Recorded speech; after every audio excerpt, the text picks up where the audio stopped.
I'm rocking out to Welcome the back. song. Thank you. I love that song. It's so cool. I need to like redo the intro so where we can have a longer intro so I can hear more of that song or at least another clip of it because I like that song a lot. Actually, I did a live stream this morning because I was supposed to do a live stream yesterday and had I've been having trouble with the air conditioning and here at my place. Finally got the air condition fixed. Finally, after the whole My damn summer. God. Um, got Now it. that summer's over. Yeah, we still got some hot days ahead here in North Carolina, even though the weather's been letting up a little bit. But anyway, yeah. So one a Desert Mantis likes that song, so I decided to play it all the way through in this morning's live stream. So Oh, did you? yeah, Nice. yeah. See, So that song, man. People like it. I like it. Desert Mantis is like it reminds me of early Joy Division, early New Order. I say, yeah, Yeah. yeah. That's why I Yep. like it. Yep. Yep. So Yep. yeah, Yep. so anyway, yeah, explanation. I overslept and you had family emergency last week. I did, yes. My kid got if anyone has any boar's head meat or cheese in their refrigerator and it's has the date from July to August of any time last month and this month, throw it away. It has listeria, and my kid got a mild case of listeria. Ooh, I have bought Boar's Head, but not lately. Yeah. We just got introduced to Boar's Head. We saw it on a commercial, so we're like last month, and so we'll try it. And all of a sudden, Boar's Head got recalled for listeria, and my kid woke up one morning, and like the evening of that night, she had a rash on her neck and shoulders, on her armpits, on the inside of her thighs, on her side of her belly right here. She just had this rash, and then she started getting these weird symptoms of like super emotional, crying over things, not talking, like coming like when she would come and talk to me, it was random stuff that just didn't make any sense. So her brain wasn't working that well, and I was like, this is not heat rash. So I googled like the symptoms that she was having with where the rash placement was, because the rash placement, I was like, dude, you couldn't get a heat rash in that area. Like it just didn't seem right to me. So I Googled it and it said boar's head listeria. There's a symptoms for it. So I was like, oh, great. So I need to just keep an eye out on my kid and make sure that I don't have to take her to the hospital for food poisoning. So So I yeah. guess that means you're not going to buy any more Boar's Head. No, we already did. We just buy it for September now. So if the date on the package says September, then you're fine. The it was just that batch had listeria. I can't get my family to stop fucking eating boar's head. It's their new favorite thing right now. I'm like, you just almost died from listeria, and you're gonna eat some more. She's like, yeah, the Actually, fuck out of it. their maple ham, really delicious. I enjoyed that. Their Around Gouda cheese. I just tried Gouda cheese for the first time, and it's so good. oh, I I love am the it. cheese connoisseur, and I'm not. I'm just starting. I'm a cheese newbie. So I want to get into the bougie cheeses really, really bad. I want to start getting into cheeses like you guys are. So oh, I'm believe just me, starting. when it comes to cheese, nobody's cheesier than I am. So I bet you are. So I love it. I mean, I'm surprised all these years. When I go to the doctor, as chubby as I am, even though I've lost some weight, as chubby as I am, the doctor says to me that I don't have any cholesterol, have nothing to worry about with regard to. I mean, he told me that I have a heart of a teenage football player. Oh, very Yeah, nice. yeah, not bad for 55. You know, Hell yeah. no I know if I go to diabetes. the doctor, they're gonna tell me I have the lungs of like an 85-year-old. Yeah. It's that's gonna be that's remains to be seen with me what down the road. Almost 30 years of smoking. We'll see what happens. Yep, Yeah, exactly, yeah. Because exactly. I smoked in high school. I smoked in high school until steadily until about a decade ago, and occasionally still smoke if I drink heavily or if I'm in a social setting. So, but That's right. I was never really addicted to it, but I smoked and I used to smoke for health reasons. It kept my weight down. It's a good hunger suppressor for sure. Yes, it is. So I told people I smoke for health reasons. That's right. That's right. It's the Yeah. worst, but that's right. I'll take it. I smoke for health. Yeah, I mean, and it's no accident. You quit smoking. I mean, I went through a few years being slim without smoking. So, just COVID happened, and I wasn't able to go to the gym the way I needed to, and I just bloated back up again. Mhm. And I should Aw. have listened to Joe Rogan's advice. He told people you didn't have to go and stop working out because the gym closed down. And I mean, and he was Yeah. right about that. You could have found alternative methods. But I was so used to going to the gym. I had a program that I went through like clockwork, and Yep. I'm the kind of person if my method or routine is interrupted, everything is shot to hell. Yep. And I'm Yep. dysfunctional if anything gets interrupted. Yep. So That's the hard part is trying to keep the routine when it was closed. Because when you go to the gym, you put yourself in that mode, I'm in gym mode. I'm at the gym. I've got this much time to do it. But if you're gonna do it at home, you're like, "I got my TV, I've got my kitchen, I've got all this stuff." Like, you just end up getting sidetracked and not wanna do it at home. So that's the hard part is being able to have that during that time at least, being able to have a gym so you can put yourself in that mode to keep that going for sure. and I had momentum built over the years. Oh my gosh, you seen? I mean, I was fanatical about the gym. Right. I was a fundamentalist about the gym. I mean, I slimmed down. I mean, I lost 80 pounds going to the gym. Nice. Hell Yeah, yeah. yeah. Hell yeah. I mean, I've done it, but I wasn't as fat as I look prior to it. But I did lose around 80 pounds. So I had it was quite an achievement. So mhm. yeah. Unexpected kitty alert. Yes, this is what I've been dealing with all week too. Last week, mama had babies. So here's the babies. What's her name? No name. I do not have a name for these little guys yet. There's 5 of them. There's one. I got wait, where's number 5? Okay, there she is. Look at these little guys. They're still so like this one her eyes are or her his eyes aren't even open yet. Oh, barely. Oh, your Barely. eye is opening. So yeah, this is what I've been dealing with all week is now I officially have how many cats outside? 10 cats outside now. Look at all of them. That's the Definitely. screamer. You can definitely tell they're little kitties with the way they squeal. God, that's the screamer, that gray one. But yeah, Mhm. there's just I got tons of them. I got bunches. Just lots of them. I got 5 of them. So are you going to raise them or are you going No. to give them away? No, I'm gonna give them away. The problem is like I'm trying to get a hold of this company that does like the free neuters, the catch and release neuter stuff, because they're wild cats. I don't own these cats out here. But mama needs to get fixed. This is her second batch in less than a year. I still have 3 of her other cats chilling up here that are I think they're around like 8 months old. Hmm. Yeah, probably around 8 months old now. So 3 of her kids are still here on my balcony chilling, waiting for them to get old enough to jump down off my balcony and go be wild cats. But now she just had another 5. So she needs to get fixed. And then as soon as she gets fixed, the other 3 little ones, those are all girls as well. And I don't need another fucking 3 batches of babies. So they need to get fixed ASAP.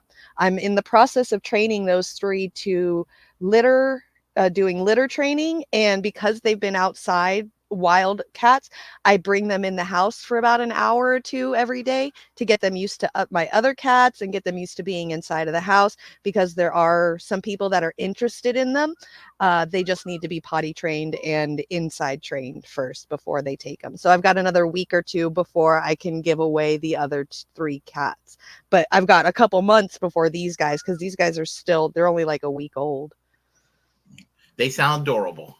They're annoying and they're cute, but they're annoying. They keep jumping on my lap. See, I've got like they're always crawling on my lap. I've always got one on my lap somewhere. Yeah, I had some friends that had about 17 cats in their apartment. So outside I have 10 and inside my house I have 3. So I have 13 cats altogether now. There I was am the crazy cat lady that conservatives warn you about. no, this lesbian couple were like the cat ladies. They were like they had 17 cats in their Yep, house, and I know. I know you I'm a know, married woman with kids and shit, but in my head, I'm a crazy, childless lesbian cat lady in my head. and I'll get drunk and get high with them, what have you. 'Cause for some reason they were like 'cause they were like 19, 20 years old, and I was like in my mid 30s. For some reason they thought I was cool, and they'll invite me over, and drink and get high with them and all that. And I'll end up passing out. We work at the same place, and I'll tell you, those little kittens would attack my ankles. I mean, they just love getting their Yep. paws on my ankles, and I was like, "Oh shit!" After I'm passing out and everything. Yep. So, That sounds like my kitties. I'll sit there and I'll start petting on the 3 older ones, and they'll just attack me out of nowhere. These ones, they don't have any like control of their claws, so their claws are just constantly out right now. It's been fun. yeah. I guess we should probably get on with the first story. Shall we? I guess do your first story. Sure, sure. What's Yeah. everybody in the chat? Chuck's Intergalactic UFO Show and Warren. Hello to everyone. Yeah, hello, and everyone's just lurking as well. Okay. This let me get that Yeah. video set up. So while you're doing that, I'll talk about it. So the first video, the one that I have to show today, I just saw it the other day. It's actually really, really good. So Zateo, it's a new YouTube show, by Mehdi Hassan, put up a compilation of, I don't, if you guys remember, there was a little girl, who was stuck in a car in Gaza with her family, and some of her family members had died, and she was still in the car waiting for somebody to come and rescue her. They had shot up the cars that went to go rescue her, and they finally shot up the car that this little girl was in. I think her name was Hind Rajab, I believe. So ever since that had happened, I know you all remember that because she was one of the bigger ones in Gaza that has been martyred. But if during this whole time, press has been going to the presidential press briefing to ask them how the investigation has been going. And Zateo made just this great, incredible 4 minutes and 20-second video compilation of every time they asked the press about how the investigation is going. On her, and I thought that this was just a really good kind of like a shock video for everybody to see like how little we actually are caring about the lives of Gazans. Okay, I guess I'll get started then. All right. All right. Let's do it. I know you guys. Oh, I don't hear anything. Yeah. There it is. هذه زيارة عائلة حمادة التي أطلقت عليها عشرات الرصاصات. It's been over 2 weeks since Israeli forces attacked Hind Rajab's family, killing her aunt, uncle, and cousins, leaving her trapped alone in her vehicle. We heard her pleas to the Red Crescent Society. 2 medics were sent, all to be blown up allegedly by Israeli forces. I wanted to ask about the status of the inquiry into this. So I think that question is appropriately directed to the government of Israel. I will say on behalf of the United States, we have made clear to them that we want that incident to be investigated. They have told us they are investigating it. It's our understanding that investigation is not yet complete. Should direct questions to them about where it stands, but we want to see it completed as soon as possible. And as I said from this podium several days ago, if accountability is appropriate, we want to see accountability put in place. Any updates on Hind Rajab's, the investigation in the killing of Hind Rajab's family and the paramedics sent to save her? I don't have an update. My understanding is that the investigation is ongoing. So I'm wondering if you have updates on not just the investigations, but actual accountability measures in response to these. And if not, how can this administration's approach of relegating things to months-long investigations while not changing policy, all as thousands more are killed, be a justified approach? Investigations in some cases take time. You heard me a minute ago say we want them in every case to be conducted swiftly, but not at the expense of thoroughness. So we will continue to press for not just full investigations, but when warranted, all appropriate accountability measures. Secondly, it's been 101 days now since Hind Rajab, her family members, medics sent to save her were killed. So first question related to that is there an update on the investigation into that attack? I don't have anyone. I'm happy to go back and get you the latest. Okay. Is there an update into this investigation? Let me get you an answer to that. 4 months. Is it really an independent investigation if the alleged culprits are the ones conducting the strike? What I said, we thought it's appropriate for the government of Israel to investigate. They have said to us, and again, as I said, I'm not attesting to any of these facts. I can tell you that we intervened with them. They provide us answers. I'm providing them to you. And what they have said is they went to these agencies and asked for information, and it wasn't forthcoming. Sure. So on that note, on you said that the Red Crescent, the UN hasn't provided answers. Will you move to verify those claims? It is not for us to do it.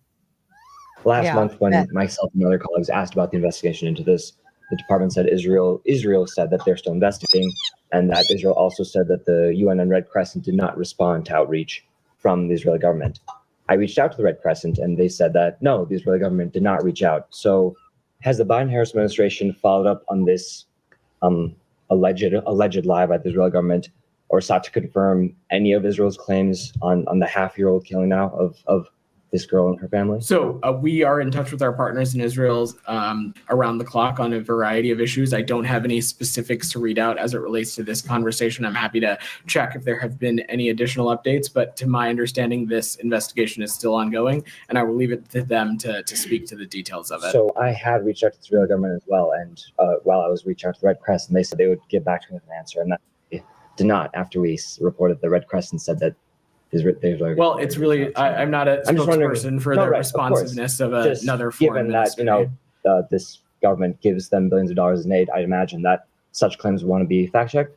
So we will continue to engage with our partners in Israel. We ask them for additional information. We ask questions when we see incidents unfold, and we'll continue to do that. As it relates to this incident, I'm not aware of any updates, and I believe this investigation is ongoing. It's now 197 days since Hind Rajab was killed, her family members were killed, medics said to say were killed. What's the update on that? I don't have any updates for you. Go ahead. Almost 200 days of an investigation.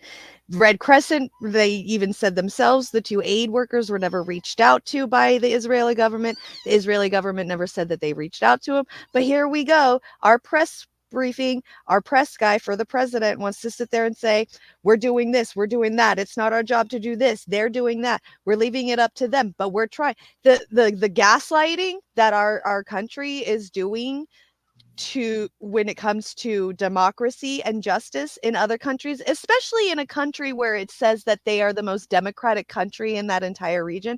I just don't see the democracy happening, and it pisses me off even more knowing the fact that our government is sitting there just gaslighting the shit out of us while still giving them billions of dollars and weapons to just keep doing what they're doing to more people like this girl Hind Rajab.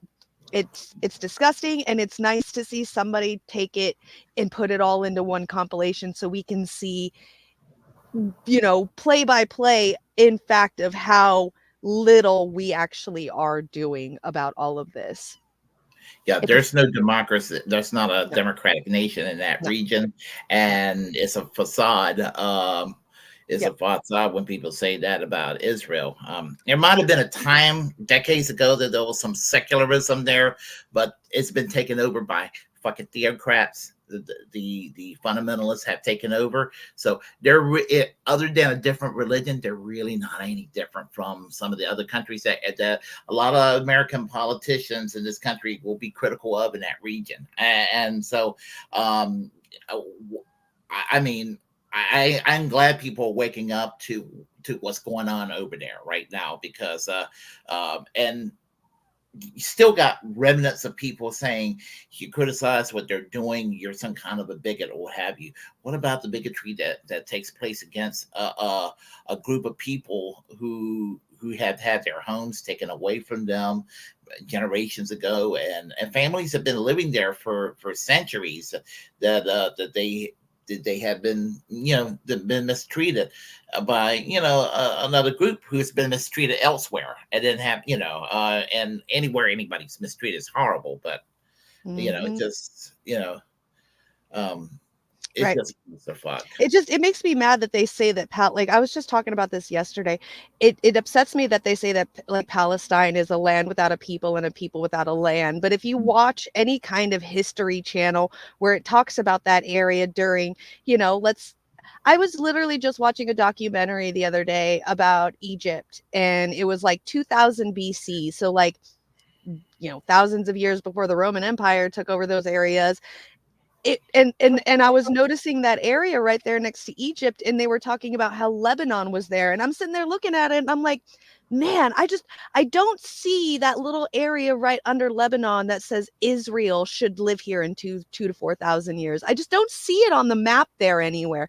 So you're saying that like when Lebanon and Egypt, 2000 BC was living in that area, that place was just empty. There was just nobody there. It was just, forever was just waiting for Israelis to come in there and make a country of it. Is that what you're trying to say to me? Because that place has been there forever, and people have been living there Mhm. forever, longer before the Jews came and took over that place thousands of years ago. So if you're going to sit there and do that, then like, if you're going to sit there and think that it's yours because it's yours, you owned it whatever thousands of years ago, what about the people who owned it before you? And then if that's the kind of attitude you're going to say, or if you're going to have as a white person, still as a white person, then you need to do that with every other fucking country, including America, because I'm sorry, but we just did that to brown people, Native Mhm. Americans, over little over 200 years ago, not thousands of years ago. So if you're going to claim the right to that land because it was yours thousands of years ago,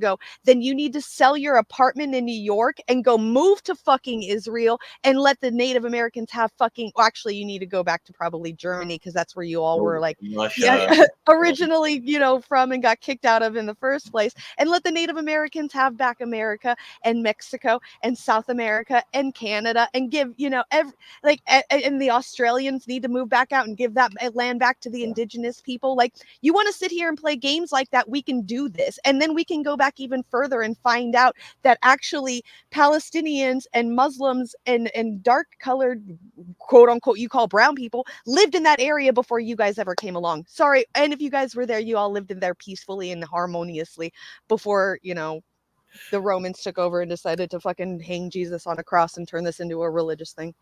Well, actually, even prior to the creation of the state of Israel, the Jewish community that were living there, there was quite a few of them that were getting along with the Yep. local Lived in harmony. Palestinian population. Yeah. But there was a militant group called the Irgun and the Stern Gang that were uh, there's a little historical revision going on. They said they were tied to Hitler. That wasn't true. They were tied to Mussolini, and they were begging Mussolini to help them, wanting to create a homeland in Palestine and all of that. And that's really creepy because if you're, even though Mussolini wasn't Hitler, he's adjacent to Hitler, and so that's really creepy.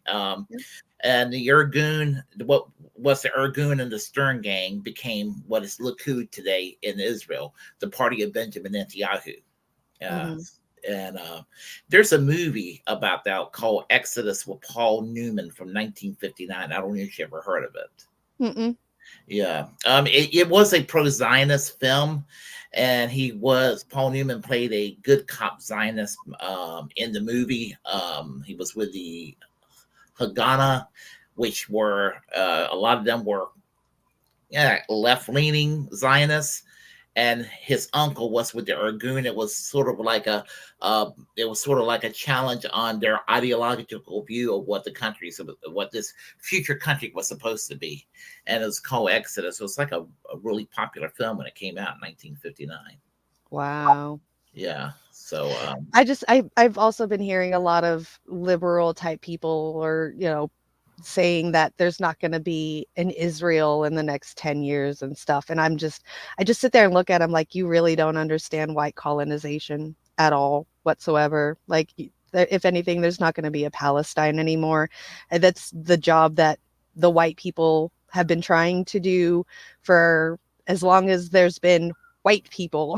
so as soon as white people were invented, even though white people, have been around with every other color, as soon as white people said, I'm superior, it's just what we do. We colonize lands and we take them over and we kick out the indigenous and we turn it into our own. And now we all think that it's just always been ours. And that's what's going to happen to Israel. The Palestinians are going to, we're going to kill them all. That's just it. There's an extermination of Palestinian people, and in about 100 years or so, Israel's are going to be living there in their religious country, thinking that they're the best, greatest country ever, and just like we do here in America. I don't see any change, because once white people colonize places, it's over. I think that there will probably not be an Israel in the next 10 to 15 to 20 years. I don't see that. I do, for this reason. Right now, what Israel has done since October the 7th, look what they have been doing. I mean, a nonstop, attack. It was not like it's been before, where it was like, it lasted a few weeks or what have you. Then it was like a quiet calming down of oppression for the next year or two, and then it will stir up again or something. I mean, it's just been nonstop, and the public sentiment of the international community, even people who used to support Israel, are no longer supporting Israel because of the evil that Benjamin Netanyahu is doing just to save his political ass, and that's why he's been attacking that area. And a lot of public sentiment has been turning against that country in the last since October. I mean, there was a lot of people who used to be pro-Israel that are like, yeah, but the court of public under my name. opinion. The court of public opinion has nothing to do with what governments are going to do to help support another country. I mean, if you take everything that you just said and change the words to America and American presidents and American governments and what we have done, I mean, we just got out of Afghanistan war. We literally bombed the shit out of countries that had nothing to do with 9/11 continuously for 20 years. And we're still number one. Nothing ever happened to America. Yeah, the court of public opinion all over the world internationally has gone down, but we haven't gotten any weaker as a country itself. I see the same thing with Israel. Like, just because of the court of public opinion, people are saying that they don't like and agree with what they're doing in Israel. It doesn't mean that they don't have the backing of the US government, and the US government is going to make them a legitimized, viable country in the next 10, 20, 100 years, because they want, if you think about it, America has been wanting to go after Iran, Iraq, all of these Middle East countries for so fucking long, and they're so determined on doing it. I just don't see Israel going away when that's their powerhouse in that area. I can't see it. I see more of them exterminating and martyring more of these Palestinians, just like we do here in America with Native Americans. We put them on compounds and leave them there to starve and deal with shit on their own, and we don't help them at all whatsoever. Most of them turn into alcoholics. A lot of women in Native American camps end up getting raped and murdered and come up missing all the time, and we don't do anything about it. I mean, even in Canada, it's the same thing. They had a big old thing about how many missing girls and women and children and all of that stuff. So to me, it just doesn't seem like, if anything, if you look at it in the bigger perspective, America has a type of apartheid system with the natives here, and it's working, and we're still building buildings and having a great economy and having a stock market. why can't Israel do the same thing if we're supporting them and funding them and doing all of that? The way that we see ourselves here in America and the way that we treat Israel, it just doesn't ever seem like there's never not, or there's never going there. We're going to end Israel in any way, shape, or form. It just doesn't seem like it's going to happen.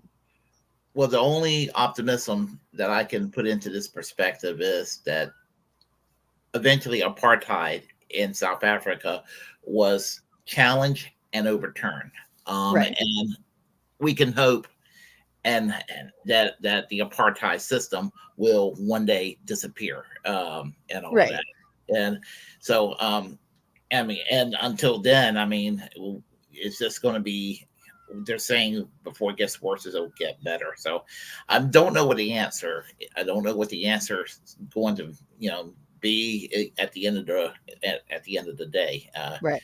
Yeah, you're right. I would love to have hope. I would love to have optimism about the future. It's just as much history, world history and American history I've learned, in international history that I've learned over the last few years. It just, with the way that history seems to rhyme and almost repeat itself, it just doesn't seem plausible that Palestine would ever win this. I can't see it. It's so hard.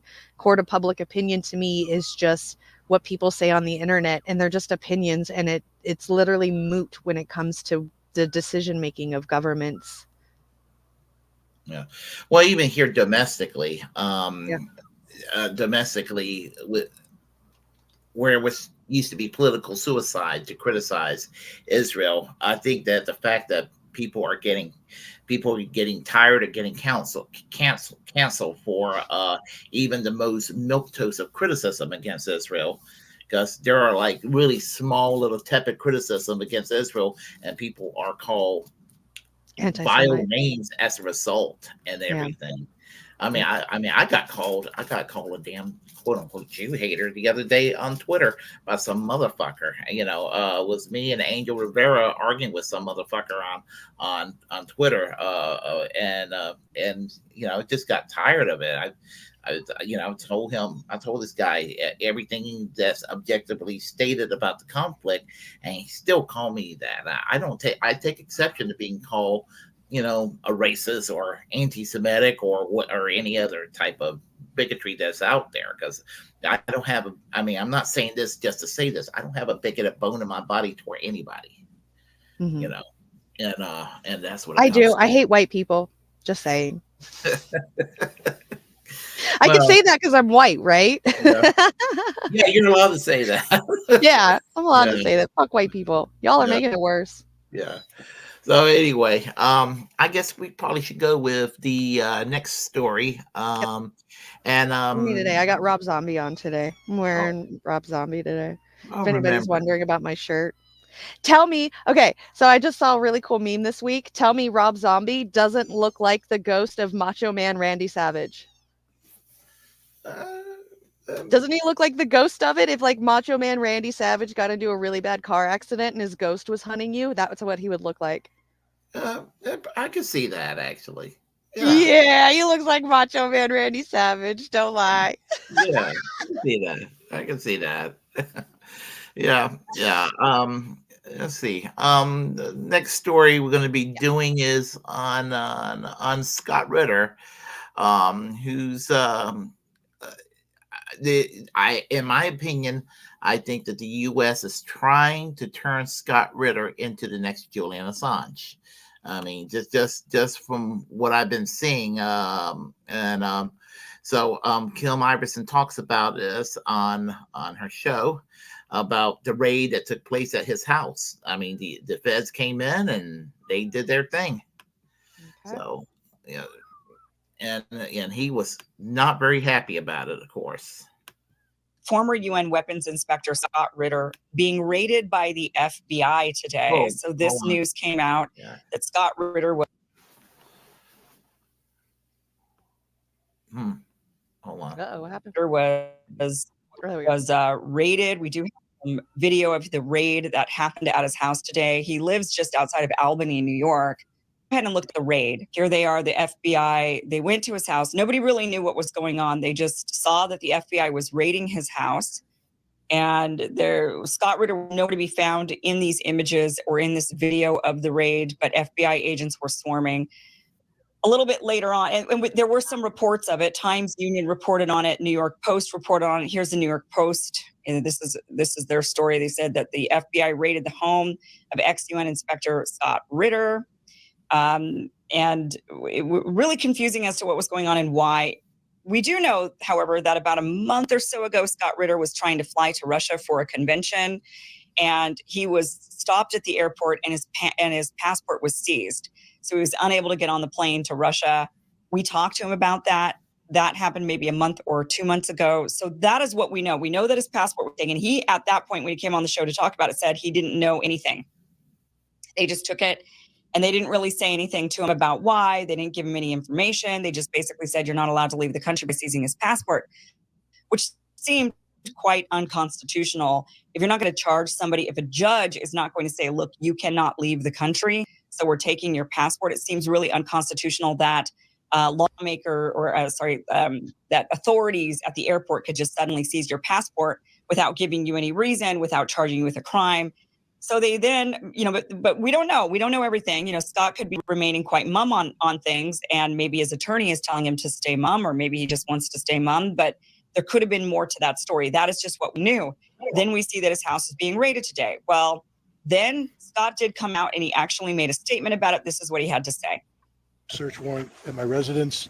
The search warrant is related to concerns apparently the U.S. government has about violations of the Foreign Agent Registration Act. I will tell you right now, I am not in violation of the Foreign Agent Registration Act. I have not done anything that would do it. And hopefully by executing the search warrant and taking the materials that they did, they will rapidly reach that conclusion. I will say that things like this have a chilling effect on free speech. There's no doubt that I'm being targeted because of statements I've made about U.S. policy in Ukraine. I'm being targeted because I have made an effort to try and improve relations between the United States and Russia, to try to bring about arms control, to bring about peace. Apparently somebody in the U.S. government takes umbrage at this, so they executed a search warrant. The FBI was extraordinarily professional. I have no complaints against the personnel that did this. I do have complaints against the personnel that caused this to happen. This has a chilling impact on free speech. The idea that you have a free speech right in America, when you execute it in a manner that the U.S. government takes exception to, and they launch a search warrant, that is an intimidation factor. I can say that I am not intimidated, and I will continue to speak out, and I will continue to do what I do, because that's my responsibility as an American citizen, and I will continue to operate in that manner. So I think I gave you all the answers you need at this point in time. I would request that you respect that, and let me and my wife get on with our business. What time did they show up today? I don't know. They were here a long time. So, Can you say generally what type of stuff was in the boxes they took? The search warrant allowed them to look for electronic equipment. They were clearly interested in communications that I've had with people related to the work I do. That's all I can say about it. It's up to them to review it. I have nothing to hide. I was cooperative with them, and it is what it is, and we'll get on with it. But as I said, I respect their right to do what they did.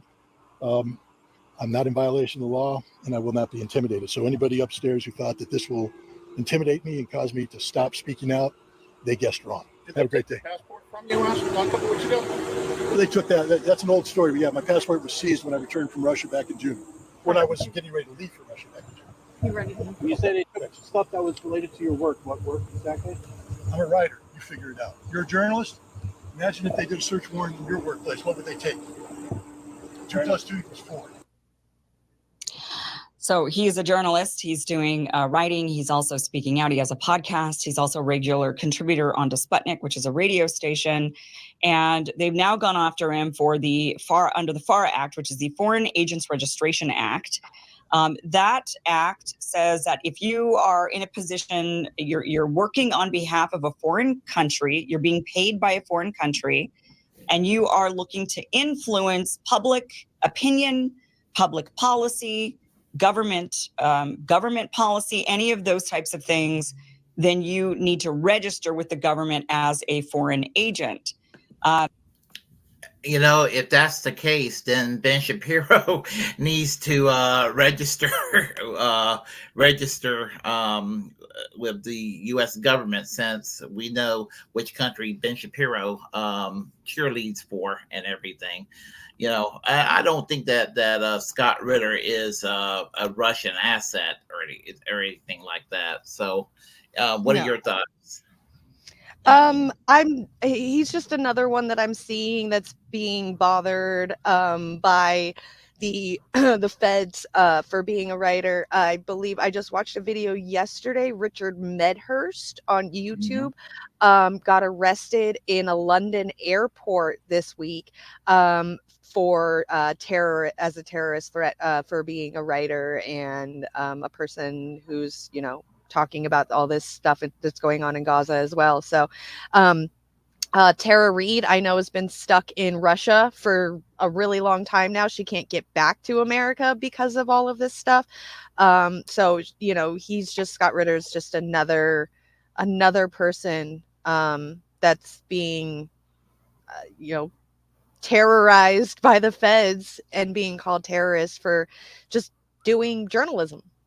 So. Exactly. And there he was I guess about a month and a half ago or something like that, ready to take a flight, and in taking that flight, he ends up having his passport seized and everything, and just Yep. again, and there are other, as I said, I mean, and I don't want to sound, it just sounds, some people take it the wrong way if I say this, but anybody that does this openly for Israel, they don't get in trouble, or Yep. or some other country that the United States is very, very comfy with, that the United States have a special relationship with. They'll let them slide by. But if it's Russia, oh my goodness, what have you. And Russia's not even, and I've been called pro Putin and pro Russia more than I could ever care to be called. And I'm not Yep. pro Russia, or I'm not pro Ukraine. I'm pro ending this damn conflict over there between the two countries, and Yep. that's what I care about. And Yeah, Tara. Okay, so Rick said Tara is back in the US. Okay, that's good. And then yeah, Medhurst got arrested in the UK. Yeah, in like some UK airport right when he was coming out of the plane. Yeah. That's what I was talking about, was the Medhurst one. It's just getting crazy out there. But yeah, that's good to hear that Tara's back in the US cuz she was like making TikToks and all kinds of stuff talking about that. Like that shit was crazy. I couldn't believe she was stuck in Russia over journalism and just speaking out. It's so crazy. is she back permanently, or is she here temporarily, or what? How's that? I have no idea. Yeah. Like I said, the last time I checked, she was in Russia. So, and she was in a grocery store talking about how cheaper the food is and how much better the food is in the grocery stores in Russia. Um, yeah, well, the thing about Russia is, when they like to beat up on Russia as this totalitarian country, it's socially conservative. They're Yeah. socially conservative. I don't know if that's an indicator of them being totalitarian. I mean, I don't like their social conservative attitudes, but uh, and I, as far as a democracy is concerned versus a totalitarianism, um, there are countries that are far more authoritarian that the United States is very comfy with than Russia ever could be. And Ukraine itself is more totalitarian. Yep. But I mean, they provide medical care for everybody, and there's no death penalty in Russia. So I mean, it's a social Right. democracy but the people are socially conservative because it's a heavily, you know, And orthodox. who are we to judge them anyway? So it's illegal to bring weed into the country, and it's frowned upon to be gay out there. Like, I'm pretty sure there's still states in this country that doesn't allow weed, and I'm pretty sure there's people, actually I know for a fact that there's people of color in jail for 20 plus years for having a gram of weed on them. And I'm pretty Mhm. sure that people have been hung and dragged through the streets because they were gay in history. So, And look at all the conservatives out here nowadays too, calling trans people pedos and saying that they like children when all they're doing is being a trans person. So it's the same out here too. So we can't judge, another country for being communist. Oh my God, just because they have a little bit difference of elections than we do. You I can't judge think them. I'm sorry. their elections are more democratic than ours. They have a truly multi-party system. Yeah, I mean, yeah, Putin might kill off his competition, and stuff like that, but at least there's more than two parties. Well, I mean, so will our government, but Yeah, right? Yeah. yeah. So, yeah, but for a lot of Americans, they're thinking it's okay when we do it. So, anyway, let's see. I guess we'll go on with the next story. It's kind of related to the Scott Ritter story, but it's not featuring Scott Ritter. What's It's up, Mr. H? Tulsi Gabbard. And Tulsi Gabbard is now considered by some a suspected terrorist. Here's another one. Yeah, and I have my views on Tulsi Gabbard, and I will share my views as soon as this video. Uh, uh, we'll see what the good folks from recent television have to say here.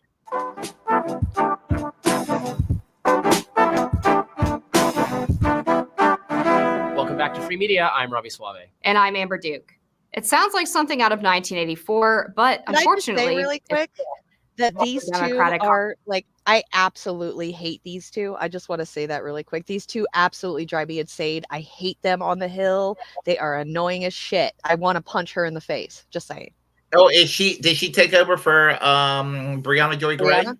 Oh yeah, she's the new girl for Brianna now in place of Brianna. There's a couple of them, but she's the one she was the first one I saw give like backlash to Brianna Joy Gray live when they were live debating once. And when she debated Brianna Joy Gray, man, just the way that this girl talks, I'm like, her face is punchable. That's all I just have to say. Her face is punchable. I stopped watching The Hill. I unsubscribed from them on YouTube. As soon as Brianna Joy Gray got fired, I stopped. I'm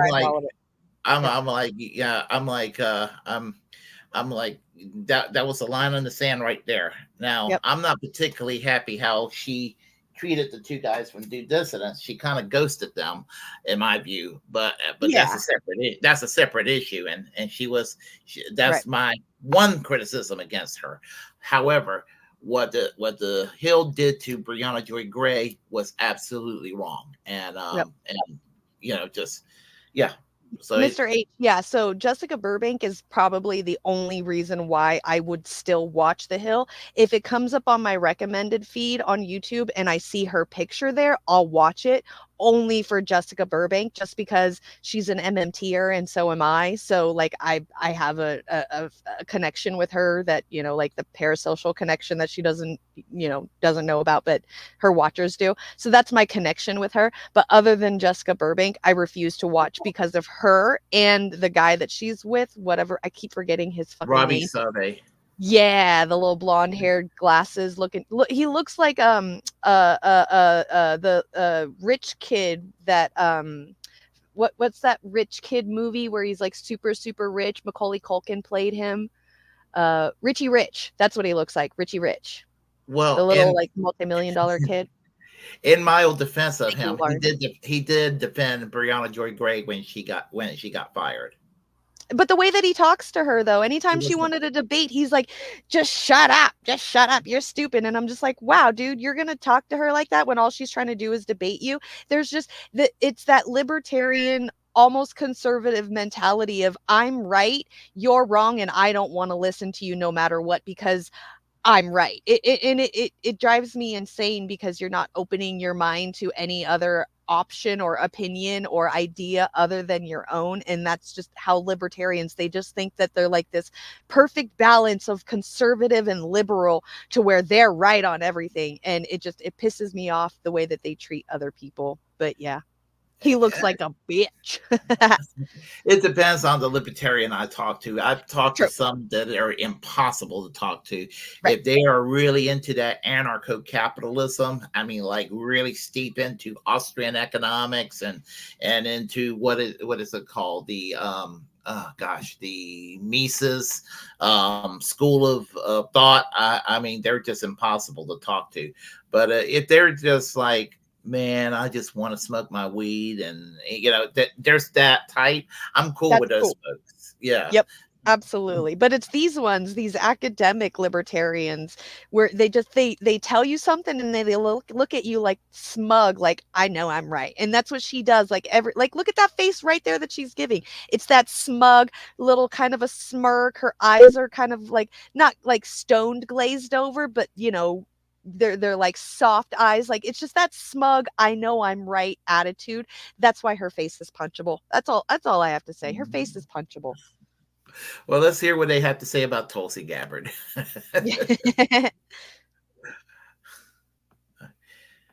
Okay. Congresswoman Tulsi Gabbard, who's now a cable news commentator for Fox, was persistently harassed by extra security guards while flying throughout the country. The reason? She was recently targeted by Quiet Skies, an Orwellian TSA program that cost hundreds of millions of dollars and routinely violates the civil liberties of innocent Americans. Here's Gabbard describing what happened to her. Laura, this is a clear act of political retaliation.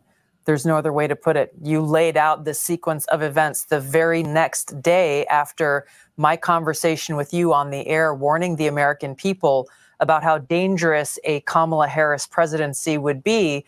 I was placed on this domestic terror watch list, which is called the Quiet Skies list under the Department of Homeland Security. The clear pain and real visceral hurt that comes from this is, as you mentioned, like many Americans, I enlisted because of the terrorist attacks on 9/11 to go after the Islamist terrorists who attacked us on that day, and to now have my own government now turn around and put me on a domestic terror watch list. It hits to the core and is the ultimate sense of betrayal, but we look at why they are doing this. It has a chilling effect. So this program is crazy. Just to clarify, Tulsi Gabbard is not the first or only person to be a victim of it. She's just the most high profile and has come forward. And a whistleblower came forward and spoke to Matt Taibbi, independent journalist, who we actually interviewed on Rising this week. And viewers can go check that out if they want to hear more details from the horse's mouth. It is crazy.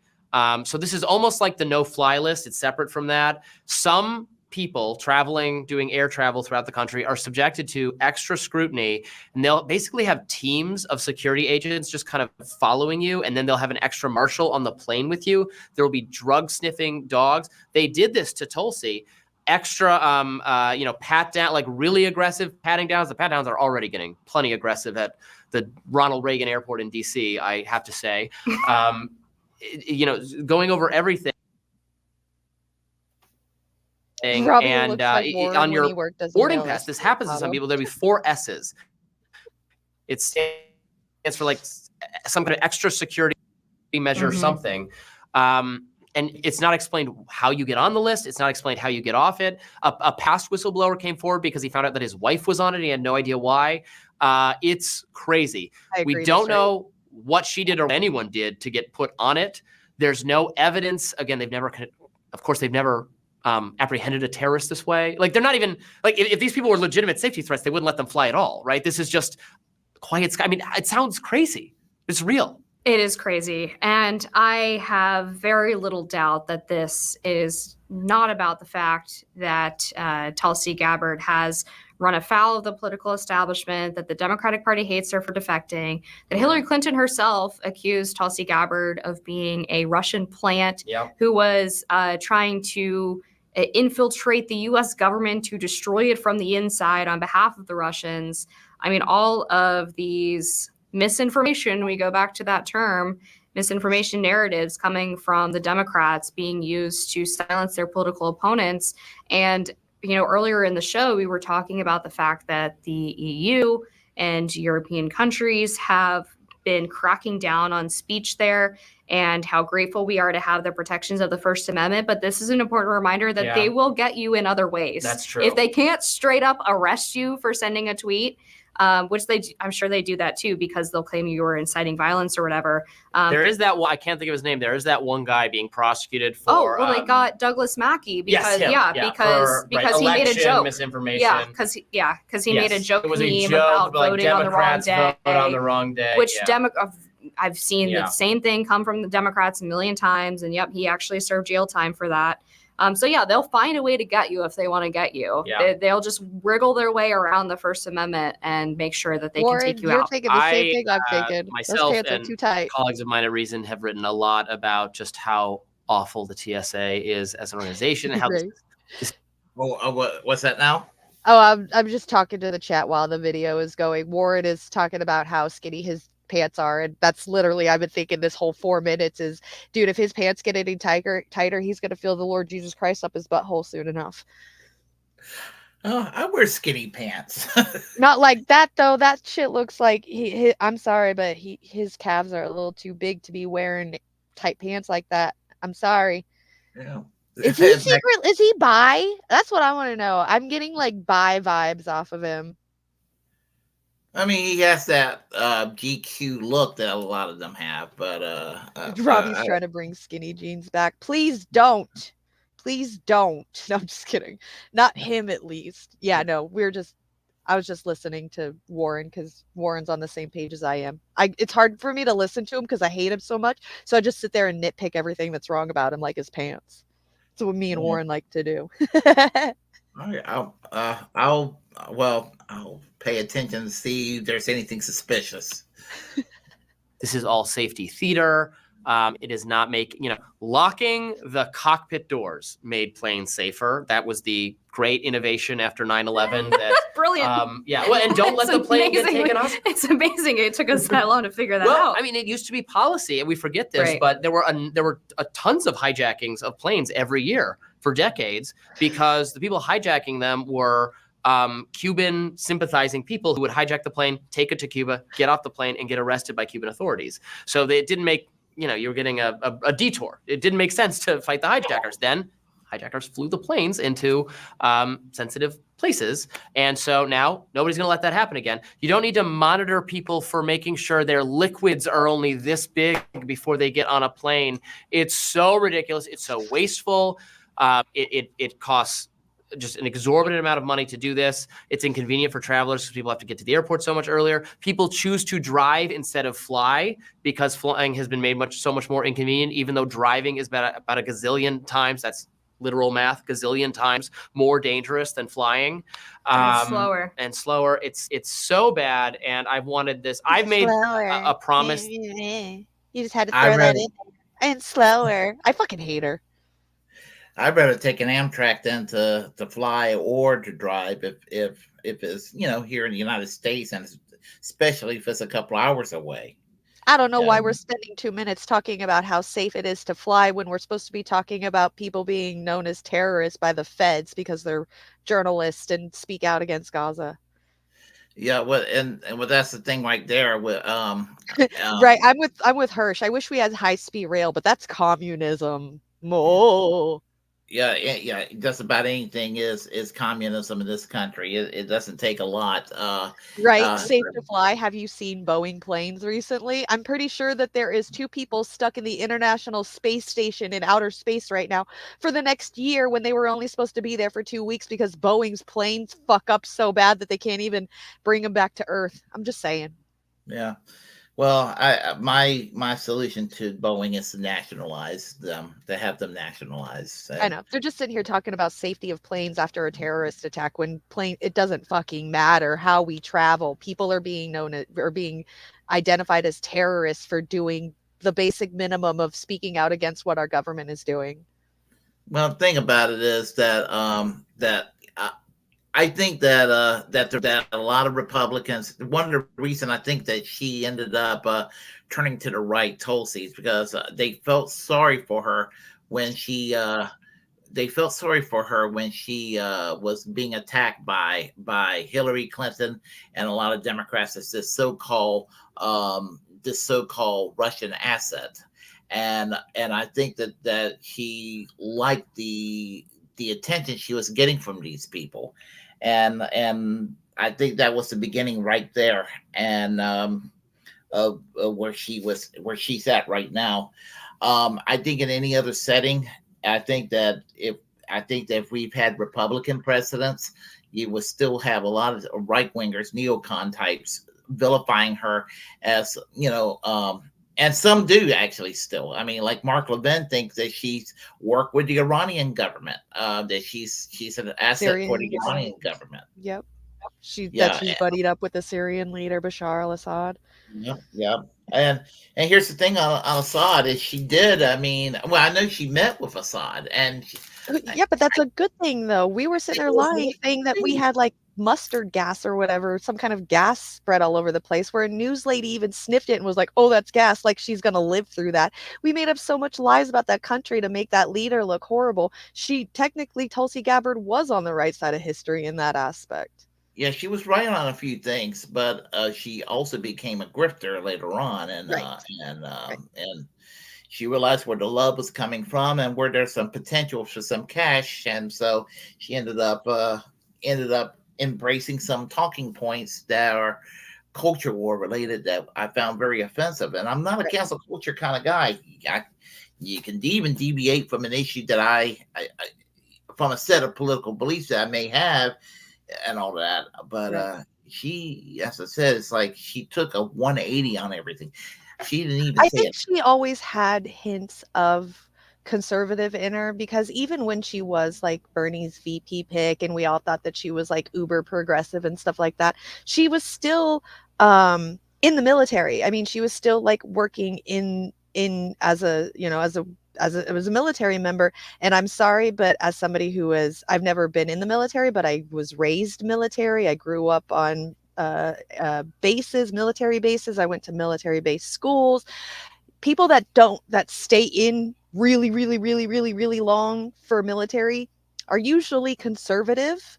So to me, even though she had liberal aspects about her during that time, I knew that there was still some very conservative things, and I was just waiting for them to pop out. She did surprise me with the Syria thing and a couple other things like that, but once the Russia thing came out and she was like super pro Ukraine and Russia's evil and blah blah blah, it was like I was over with it after that. I was like, there it is. No, she's been criticized for being pro Russia and anti Ukraine. Yeah, that's why I said she was like, Ukraine is Oh, horrible. so Or yeah, did I say it opposite? Sorry. yeah. Oh, okay. I'm Yeah, sorry. and Yeah, yeah. and so yeah, so everybody's like all like that. It just, to me, she's a military person. If it's a war that she is okay with, then she's gonna be okay with it. And it's just how military people are. If it's a war that they're not okay with it, then they're not okay with it. But if they are, then they are. And that's just how you have to deal with I it. had joked about how she's kind of, because she looks kind of like Abby Martin and she kind of looks like Nikki Haley, but it's amazing how she just kind of morphed from Abby Martin from the Empire Files and turned into Nikki Haley. Yeah, I could see that. Like if Abby Martin and Nikki Haley had a baby, it'd be Chelsea. I could see it. Yeah, because I mean, all three of them look alike. Yeah. Yeah. I could see that. Well, I think Tulsi has a little bit more of a rounder face. Abby and Nikki have more of a oval, almost kind of like an oval shape. But yeah, I could see it. I was showing a friend of mine a video on the Jimmy Dore show of Tulsi from 2018, 2019 being interviewed. Not Tulsi, Abby Martin. I was like, what you notice? It's like, oh my. She's just like Tulsi. It was just like, because the way she talked with the tone of her voice, kind of robotic and everything, and the way she had her hair without the streak on the side, the little blonde streak. It was like watching Tulsi Gabbard. I was just like, oh Jesus, you know. Yep. Yeah. So, but there was one more thing I was going to say about Tulsi. But as I said, I have a love-hate relationship with Tulsi because I used to be a tremendous cheerleader for her. I sort of call her the more mature, grown-up AOC when I used to cheerlead and go rah rah rah for Alexandria Ocasio-Cortez. I was like, she's the grown-up AOC, and then now they both pissed me off.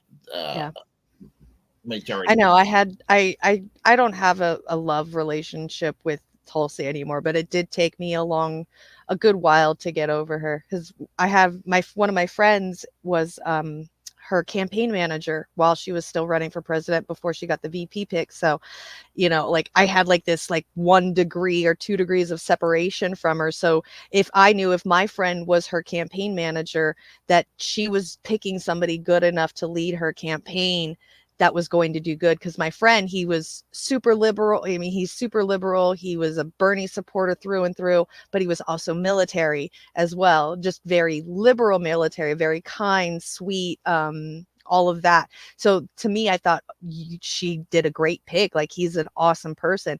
But yeah, no, after like the whole Russia and all of that stuff, I was just like, no, well, I can't. But it did take me a while to get over her, just because I figured like my friend would never be a campaign manager for somebody that bad. So she's got to be good. But that's me being biased towards my friend. So. Let's see. I'll say this with regard to one thing. I'm What's going up, to always. Shane? Shane's up in the chat today. Sorry. Yeah. Hey, Shane, how are you? One of the things about her that I will be grateful for, even to this day, is that she did destroy the Kamala Harris campaign in 2019 in the primaries, and Nico House had a lot to brag about a couple of weeks ago, because he said that he and Fiorella Isabel were the ones that gave her the talking points, the verbal ammunition to destroy Kamala Harris on stage. Very nice. Yeah, so nice. and I'm hopefully just they're not going to work with Trump to try to help him with those talking points. no, but some people, I had to explain to people where she was. There was a time she was kind of on the left, but then she ended up taking this far right turn. And everything. Yep. So, Exactly. That's and, Tulsi, though. I mean, that's what we got to understand, is that's how Tulsi is. All grifty. I see a video right here, so that you have.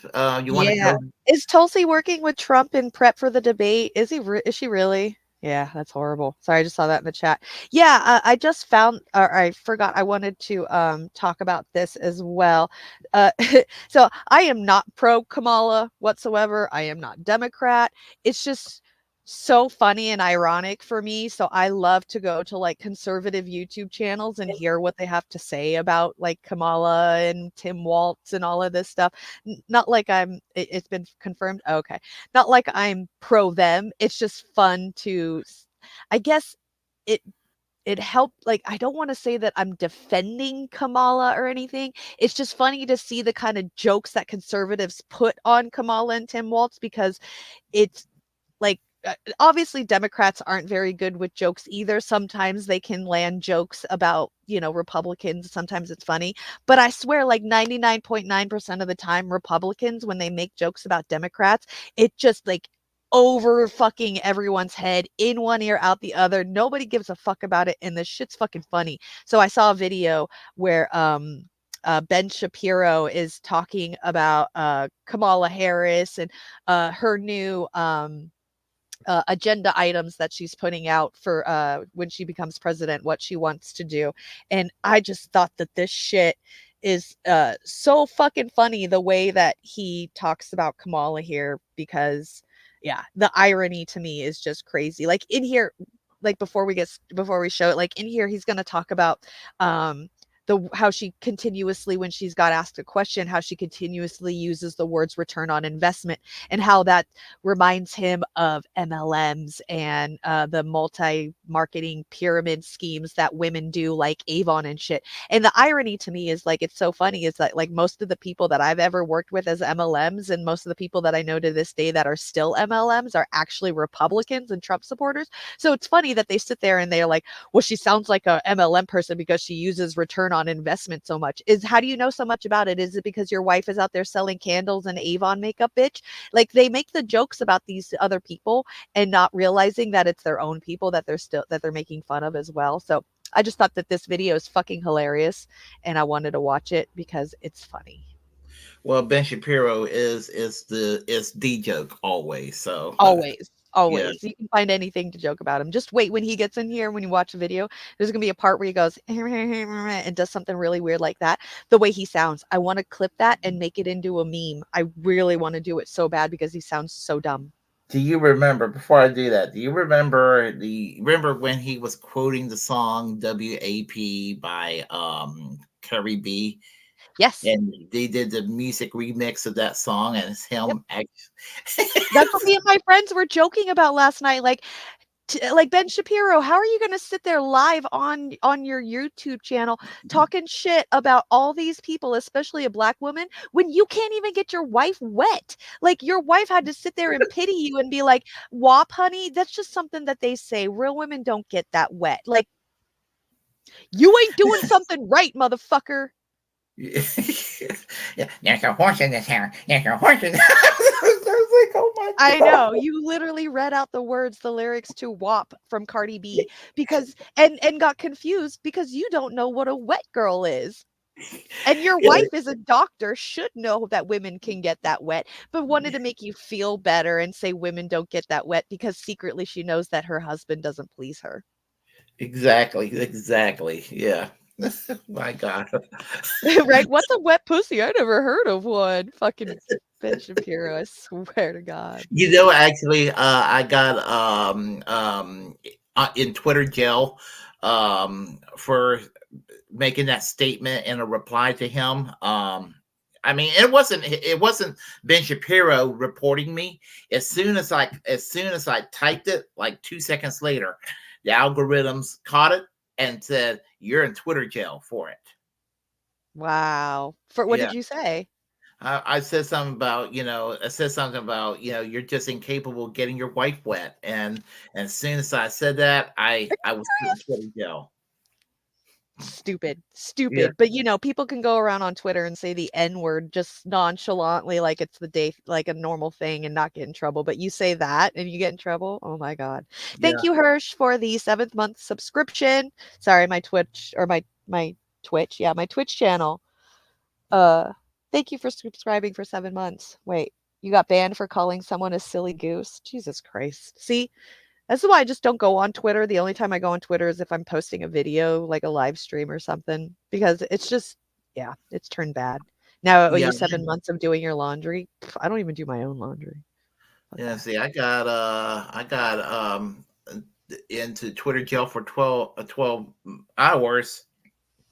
Also for telling somebody to run into traffic blindfolded, and it was a joke. Yeah. Yeah. See, I don't get in trouble on those platforms because I don't talk that much. The only time I've ever gotten like kind of in trouble on those platforms was on TikTok. Somebody was talking about taxes and MMT, and I went off about MMT, and then I kind of went like, not even viral. It was like 2,000 people saw the video and was like trying to like stitch it and shit, talking about how taxes do fund spending. But that was it. That's all I've ever gotten, really. I mean, I've popped off in comment sections and Facebooks, but Twitter, that's a whole other beast. Like, motherfuckers are brutal on there. Yeah, I'm actually more on Twitter now than I am on Facebook. All of. Yeah, I'm more on Instagram now than anything. Yeah. So, oh God. So yeah, here's the Ben Shapiro. We get to sit here and laugh. Yeah. The expression is priceless. Yeah. We don't have to watch the whole thing. You can like bump it up to like 1 minute, 1 or 2 minutes ahead. I won't put it on high speed because we won't. No, just bump it up like a minute or 2 ahead. Like click on like 1 or 2 minutes ahead, so we don't have to watch. And he, like randomly throughout too, he'll like put in his ads so we can skip through that too. Okay, I gotcha. All right, we'll do that. Okay. And I have things that I enjoy doing. I do not feel joy when I see a politician. I do not feel joy when I see Kamala Harris dancing around like a clown with Tim Walz. I don't feel the warms and the fuzzies when I see Tim Walz handing Kamala Harris a bag of Doritos, but that's what they are running on. So over the weekend, the big clip that went viral from the Walz campaign, the Walz-Harris campaign, right there, was not, in fact, Kamala Harris answering questions, as we'll see. The irony. When she tried to answer one question. What were you saying? I said the irony. So he's sitting there like, I don't feel joy when I see Kamala Harris being handed a bag of Doritos, but this is what they're running on. I don't feel joy at this and this and this. Like he was just saying right now, literally look at his computer right there, the back of his computer, while he's saying, I don't feel this. Facts don't care about your feelings. The irony speaks for itself on this show. I swear to God. Like I just don't understand how they don't. I don't feel joy in this and this and this. I don't care what you fucking feel, bro. Like your feelings don't matter. Isn't that your own fucking statement? Doritos and dancing, that's what people do in life. What the hell is he getting at? Right, right. He's I don't feel joy when she was being handed a bag of Doritos. So what? Kamala Harris and Tim Walt or whatever Waltz dude was at a gas station store. She was looking for corn nuts and he hands her over a bag of Doritos and she's like, "Ooh, yeah." Now in my head, I don't know where the joke is behind that because I'm not on the inside, but to me it's like, "Oh, they're making fun of Trump because he looks like a Dorito because he's so orange." So it was to me it was like, oh, that was a cool little inside joke. But then he comes out with like, I don't feel joy when I see Kamala being handed a bag of Doritos. So they're at a fucking gas station, you idiot. Who cares if she has a bag of Doritos? She's probably not going to eat that on the bus ride later. So what if she doesn't? She might. She knew what fucking corn nuts are. I swear the jokes that they try to do just go over everybody's heads because they don't make sense. None of them make sense. They were complaining about Obama at a restaurant having a cheeseburger platter and him putting Dijon mustard on a cheeseburger. Yep. And here's the thing. Maybe I'm bougie. That's exactly what I do. When I have a cheeseburger, I put Dijon mustard on a cheeseburger. And Hey. I dip my fries in Dijon mustard. Maybe I'm elitist, what have you. Right. I don't know if Well, that and was then you got and then also a video that I haven't been able to find a short version of it too is like Matt Walsh is out there calling saying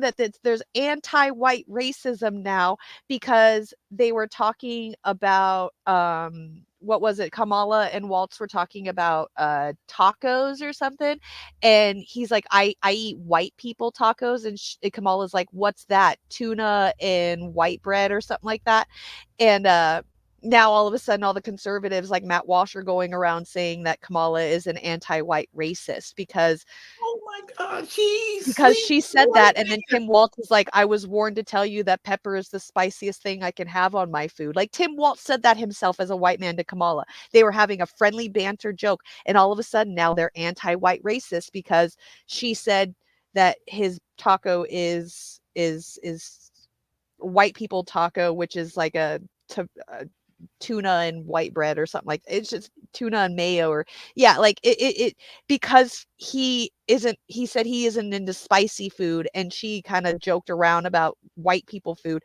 Now there's anti-white racism in the government. It's insane. Somebody who goes to bed with a white man every night. She's an anti-white racist. Okay, yeah. Right. Well, then Matt Walsh goes off and says, well, we don't sit here and say that black people like watermelon and fried chicken. Like you're saying it, you're talking about it for the next 3 minutes on this fucking video about how you think black people like watermelon and fried chicken. So yeah, you actually are doing exactly what they're doing. So why don't you shut up? Because I swear the irony, it writes itself. It literally writes itself with these guys. And by the way, I'm not offended by the white man's taco. I don't care about it either. I hate white people. You can call me an anti-white racist all you want to because white people are stupid. Sorry. I'm white. Fuck them. What can I be like? Oh, I'm not white against white. I'm not being a white racist. I have white friends. I'm fucking white. Fuck you. Yeah, some of my best friends are white. Right? My best friend's daughter is white. Like, the fuck, you guys? Come the fuck on. Am I not white enough to be white? Am I not turtly enough for the turtle club? Oh my gosh. I'm more of a peachy cream. I'm going to say something real quick, and we'll continue the video. There was a right winger Thank you, Hirsch. The people that have spent their entire careers protecting the use to be able to use the N-word in history are now doing this, saying there's anti-white racism. These same people are like, we should be able to say the N-word. Why can't we say the N-word? Why can't we say the N-word when it's in a rap song? It's just in a rap song. All of a sudden, we talk about tacos having tuna in it, and you can't have anything spicier than pepper. It's anti-white racism. They want to say the N-word. That's what it is. I mean, Yep, that's what they it comes want. down to. Like I say, the irony speaks for itself. Yeah. Well, let's see. We'll let Ben Shapiro have his say. Yep. It didn't go amazing. The clip that they want to go viral is he gave her a bag of Doritos because she's just like normal people. Or now Us Weekly. Politicians, they're just like you and me. And now, first of all, the chance that Kamala Harris got on that bus and ate those Doritos, 0. But it doesn't matter because they went to a convenience store together because they're just the regular folk. Here we go. Tim Walz and Kamala Harris experiencing the joy together. Cringy as shit. That's not the last time he did that. You see corn nuts? And he gives her Doritos. So that would be a no. I like that she asked for corn nuts. He gives her Doritos and she's like, okay, Tim, that's great. She's amazing at this. Remember, she is a historically good candidate, according to a media that simultaneously refused to hold her to account for actually never answering for any of her trash policy positions. And there's a reason they don't want to hold her accountable, because the minute that she gets off script, man, she is a full-scale disaster area. If Donald Trump says that she's not particularly bright, she ain't particularly bright. Here was Kamala Harris trying to explain. Donald Trump is not exactly a bastion of intellect either, but anyway. Thank you. Yeah. Thank you. Yeah. I don't think anybody in office is very intelligent. I'm pretty sure back in like 2009, a fern was winning the governor's spot in New York. So I'm just saying, a tree, you don't really have to do much to win an election. So the bar is low. It's gotten lower. Yeah. So, yeah. I'm a little the power of the significance of the passage of time and democracy. Man, this lady, I swear, she is a 4th grader who didn't read the school assignment and has now been asked to write a 500-word essay, and it's all going to be one run-on sentence. Our election is about understanding the importance of this beautiful country of ours in terms of what we stand for around the globe as a democracy. The hell is she? As a democracy, we know there's a duality to the nature of democracy. Duality. On the one hand, incredible strength when it is intact. What it does for its people. Okay, politicians talking word salad. What she says is what most politicians would say, including Trump. Right. I mean, that this is nothing newsworthy from Ben Shapiro. And about the chips and the corn nuts, I could see Trump and Vance doing what Walz and Harris did, and he would not have jack shit to say about it. Yeah, it's a whole lot of it's a big nothing burger that he's doing this. I mean, if you just don't even listen to what she's saying and listen to Ben Shapiro's sound effects while he's watching this, that shit's even more funny than listen. I don't even care to listen to what she has to say. I'm over here listening to his sound effects, his little what is she doing? Making fun of the way that she talks because Ben Shapiro's a dumbass. Like, she's got her mom voice on. This is how a mom talks to a fucking kid. Like, you got to have a little bit of softness in it. You got to bring it up a little bit. And it's mom talk with passion. It's like, baby, why would you do something like this? Why would you run out into the street and catch the ball when you know that there's cars that could come? That's the voice she has. And Ben Shapiro's just sitting there making fun of her voice instead of listening to what she has to say. Yeah, he needs to listen to his own voice. And I tell you, that little he's going, I just hate to think that's the noise he makes when he's not getting his voice set. Just wait, it gets better. You get to hear it even more. He keeps going with this little voice thing. I swear I want to clip it. Oh my God. To protect and defend their rights, their liberty, and their freedom. Incredibly strong. And incredibly fragile. Like a bird. Like a bird, you know? On the one hand, so strong. like a powerful champion. And on the other hand, so fragile, a sparrow they could crush. Yeah, she's so terrible. She said, okay, Tell fine. me that is So at not one point, she did step off clippable. the bus. He sounds And somebody so just was a little stupid. I hesitant on love the it. calendar. Hey, I just can't believe the people that follows him. That's what I can't believe. I have known people for many years that loves this guy and thinks that he's such a truth teller and all of that. You Yep. know, and I'm not the least bit conservative. You know, I'm not. But and I'm not a fan of Alex Jones either. But you know, if I was in that right wing camp, I'd be more likely to go into InfoWars territory than this guy. You know. Yep. And, Yeah, and I have to agree with Hirsch on this. Great job on the pausing. His face is amazing right here. I bet that's the face he makes right when he's about to come, and then he makes that sound. He's like, right when he comes. Oh yeah, but he has to ask his wife, "Can I come first? You gonna let me?" She's probably rolling her eyes like She's like, "It's been 3 seconds, fucker."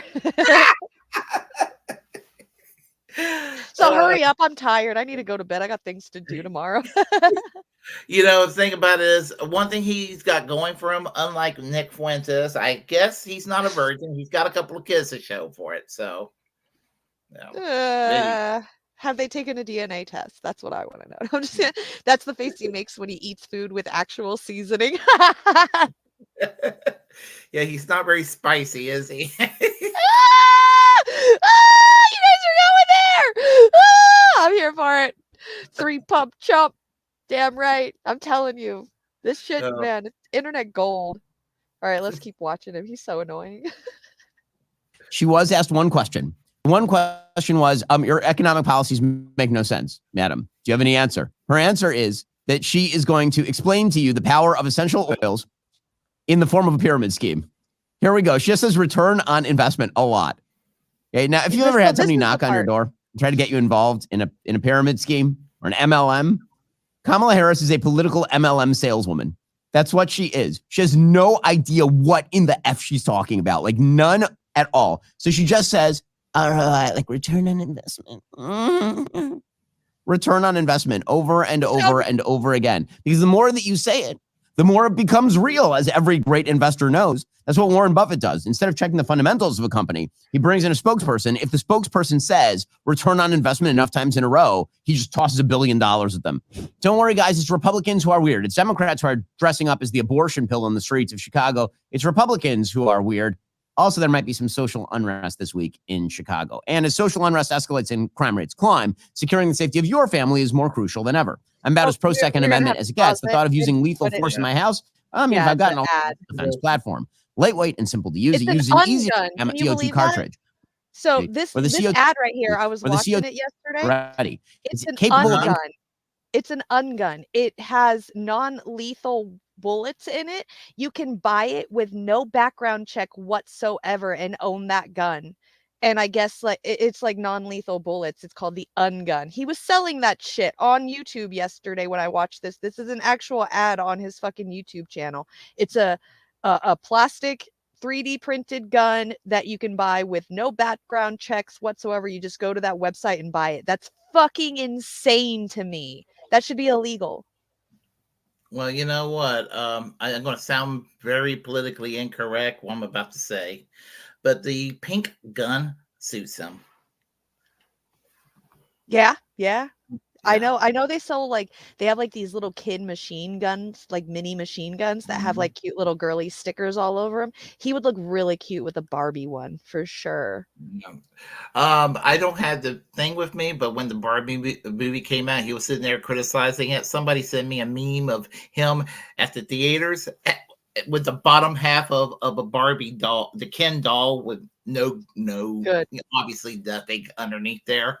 Good. So on this video, before the ad thing came up, he was talking about how this question where she's gonna talk about return on investment a load of times and how it's an MLM scheme. Like, even if we take his word for it and say, because I've been caught up in MLM pyramid schemes a couple of times in my life because I'm stupid.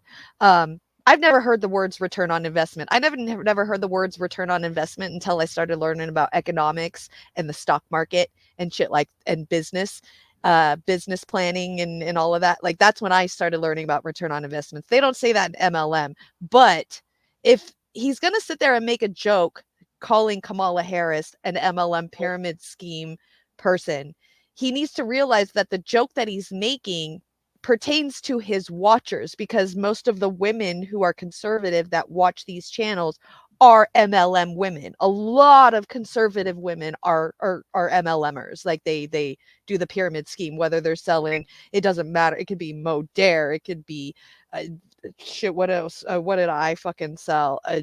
Makeup shit. These women, these are the women that get caught up in this stuff, is the conservatives. So him making a joke saying that Kamala is going to sound like a pyramid scheme woman, he's making a joke about his own people. So it's just another root of him not understanding jokes that they're making, and the irony speaks for itself. Like this whole video is just pure irony. Yes. And I'll tell you another thing about him. He needs to shave that peach fuzz off of his face. He's not meant to have a beard.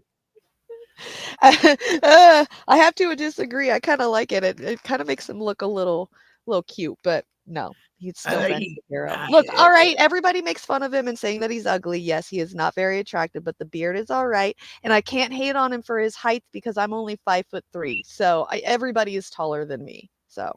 No. How tall is Ben Shapiro? From what I heard, he's short, like 5'5", 5'6", but that's still taller than me. So I can't make fun of him for being short because I'm practically a midget. So okay, well, nothing wrong being 5'3". No, as a girl, no, I'm cool. I'm cool. Nobody makes fun of my height as a girl. All right, we'll continue. It's protecting both the user and the aggressor. Visit Byrna.com/Ben for 10% off your purchase. That's BYRNA.com/Ben. Check out the latest news about Byrna. That's BYRNA.com/Ben. Byrna.com/Ben. That's right. 10% off your purchase. Here is Kamala Harris explaining why we should spend trillions of dollars on her trash economic policies. You unveiled some economic policies last week. Yeah. Can you explain how you're going to pay for those? And can you give us a sense of what other policies you want to unveil going forward? I didn't even realize. You just look at it in terms of what we are talking about, for example, around I didn't realize they have how much child tax credit and extending the EITC.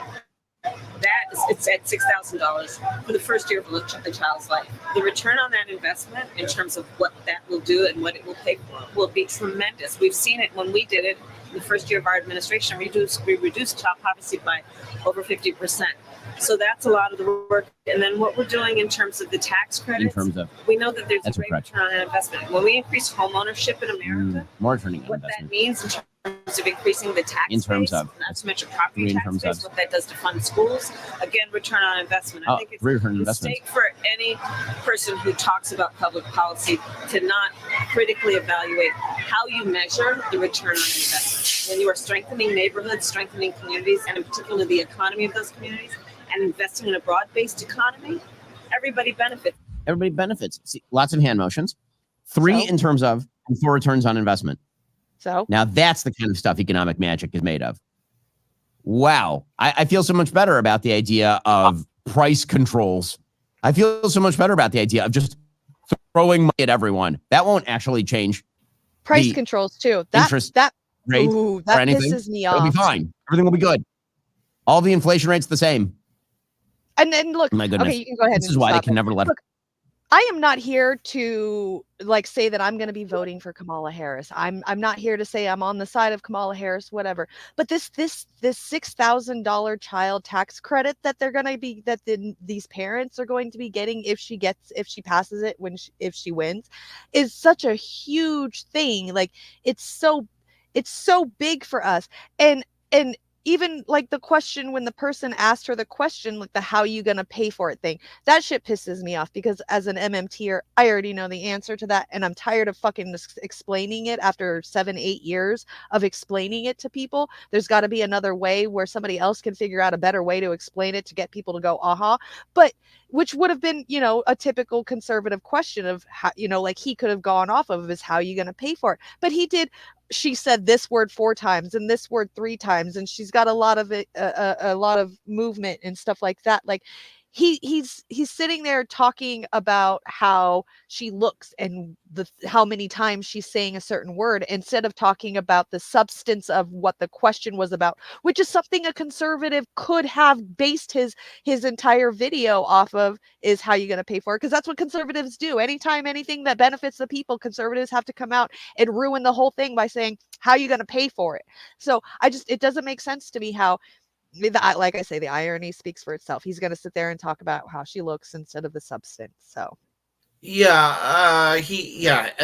really has nothing on her. And I'm not a defender of her either. I'm very critical of her. Yep. But and I'm not, I mean, and it sounds like I'm defending her. But in this instance, this is this is sort of the same kind of bullshit criticism of her that I would say from some of the more pink pussycat wearing shit libs when they went through their Trump derangement syndrome period, where they'll overreact over some silly tweet or whatever, where Trump is just being, just an asshole and verbally, and that's all. Again, doesn't make me a defender of Trump saying that either. I mean, these people say shit and whatever, it is what it is, and he's just acting like the people he criticized in 2017.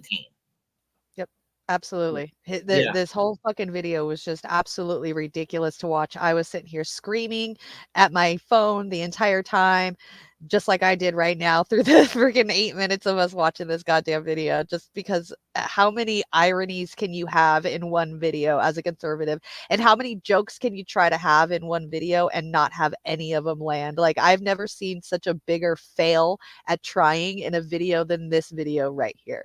Well, I mean, he comes from a Hollywood background, and he's failed in trying to make it in Hollywood, so he went into politics and made something out of himself in politics instead. So, and a lot of politics, that claim freedom of speech, but then when Candace Owens talks about how we're treating people in Gaza, they fire him. What a great company he's got. Yeah, him and Dave Rubin and all these other right-wing pundits, they were free speech warriors until it became the free speech that offended them. And when they get offended by that free speech, they want it shut down. Yep. Even Kyle Kalinske, what was the guy's name that you just said too? Who is not Matt Walsh, the other guy you said, who's the gay one that used to be a Bernie supporter? Dave Rubin. So Kyle Kalinske just did a video yesterday. He found somebody has a YouTube channel, and this guy's YouTube channel, one of the videos, he did a compilation of Dave Rubin's predictions and how they all turned out false. Like, that's just what it's just how the conservatives, they think that it's another one. They think they're right, and they think, and it all ends up turning into shit. They're just wrong. All their opinions are not correct whatsoever. His predictions were all wrong. It's nice to see that the Republican conservative side has gotten so dumbed down to where their mistakes and idiocracies are just flat right in your face to where you can see it. It's like that Cat Williams joke where he's like in an office with a bunch of Hollywoods, and they just like talking about what they're going to do on the next business deal, and then snort a line right in front of them, and Cat Williams like, I can see you, right? Like, that's how I feel with these conservatives. It's like, we can see you, right? Like, you're doing this in front of our faces. Well, I got something to be proud of. Dave Rubin blocked me on Twitter. Oh, really? Yeah. See, I don't even get that much involved in that stuff to where those people I might do shows here and there, and some people might know me, but those people have no fucking clue who I am, and I like it that way. Well, I mean, he was in a tweeting spree one morning, and so I saw him tweeting. I don't follow him, but he's there, and I replied, and I asked him the same question over and over. Why you claim to be for free speech, but here's where you're not for free speech. I forgot how I worded it. And I kept on doing it, and I kept on like about 10, 15 times. And he got frustrated with me, and he never answered me. He just blocked me. Oh, wow. Yeah. So yeah, I was just What like, an honor. yeah. So yeah, I got blocked by a few well-known people. So yeah, Yeah. I see. I've only been blocked up by people on Twitter that I've actually had arguments with, and they're really nobodies. So Oh, I've been blocked by a lot of nobodies, but I'll tell you who I got blocked by that we all know. I got blocked by Dave Rubin. I got blocked by Peter Dow.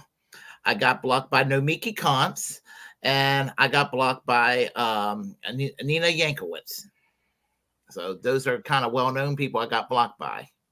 not bad, not bad. I don't have anyone that's known that I've been blocked by. Yeah, I mean, it's just they just got mad at me and blocked me.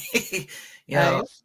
yeah. I mean, with every one of them except for Dave Rubin. Dave Rubin, I intentionally trolled him, but the others, it just happened to catch a tweet and we went back and forth and kind of an argumentative thing and blocked. So Yep. that's what happened. That's an honor. Yeah. So that's what happened. You wanted to hear the rest of this or No. Nope. Okay. It's gonna be ads. All right. Let's see. What's up, Game.film? Good to see you. How you doing? How's How your you Twitch? doing, Gabe? Yeah. Let's see. What else can we play over here? Oh, yeah. You're familiar with the actor Kirk Cameron, right? Kirk Cameron. Is it Star Trek? No, he used to be on the show Growing Pains from the 1980s. Oh, is he the Christian guy? He's the Christian guy. Yeah, he was in the Apocalypse Second Coming of God movies. Left Behind series. Those silly movies. Yeah, from back. Silly back movies. in the Those are day. the movies I grew up on. All right, motherfucker. I just I grew just up used a to be Christian, bombarded. so Kirk Cameron was in my house all the time. Yeah, I mean, yeah, I grew up in a Christian household too, but but nothing like this. You better do this, or you're going to go and die. Yep. Kind of attitude. Yep. Well, he was Yeah, in the Left yeah. Behind series, so you be a part of a movie where it talks about the end of days, the second coming of God, the apocalypse. You're gonna start, and you believe in that. You're gonna start living your life off of that. It's like the Game of Thrones and the House of Dragons. They get one premonition, and there's like 200 years of these Targaryens that like think that they're gonna be that the prophet is about them, so they live their life like that. It's the same with religion. They hear a prophecy of the end times and Revelations, and they live their life as if it's going to happen tomorrow every single day of their lives. All right, we'll go ahead and it's crazy, how these people are. But the Amazing Atheist, his reaction is golden. Okay, let's see it. Welcome back. California sees yet another celebrity flee the state. They're talking about Kirk Cameron fleeing California. I didn't even know that Kirk Cameron he was even in like, California. California, you are free! Oh, what were you saying? That I didn't even know God that Kirk Cameron was in California, and they're making it a big news that he's leaving California. Nobody gives a fuck that he's even here. That's how he saw the whole thing. So okay. Welcome back. California sees yet another celebrity flee the state. Free the state. Kirk Cameron's like, California, you are free. Targaryens are inbred. I'm from California, and man, Kirk Cameron looks like shit. What's wrong with you, Kirk? You look terrible, yes, buddy. Warren. It's the Left Behind guy. God's hand of mercy to be upon it, but oh wow. I mean, he could do it. I mean, like, if God's hand of mercy is needed, and God is indeed merciful, then he could very easily fix all the supposed problems with California, right? Yeah, exactly. You can just go. Why do you have to leave it? Didn't God fix all your problems?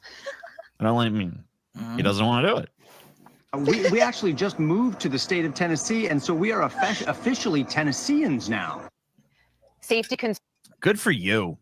Yeah, congratulations. Yay. Was Kirk Cameron even still getting movie roles other than the stuff he makes himself? No. No.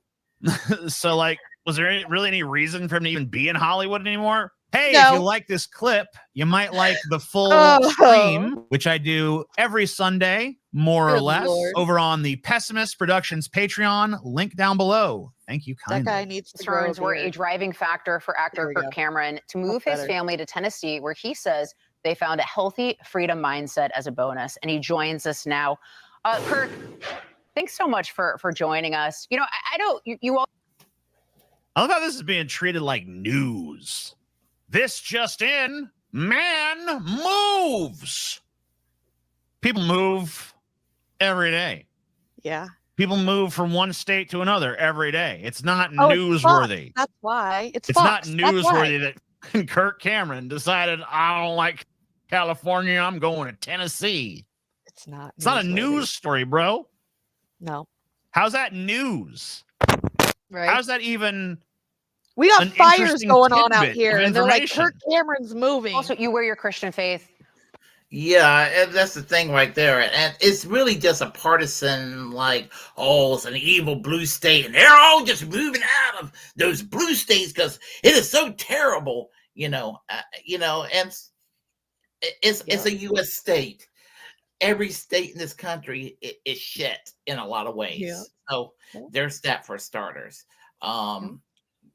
There are probably some red states that are okay to live in. It's not because they have Republican governors and Republican legislatures. Just as there are some Democratic states that they're okay to live in, and it's not because they have Democratic governors and Democratic legislatures.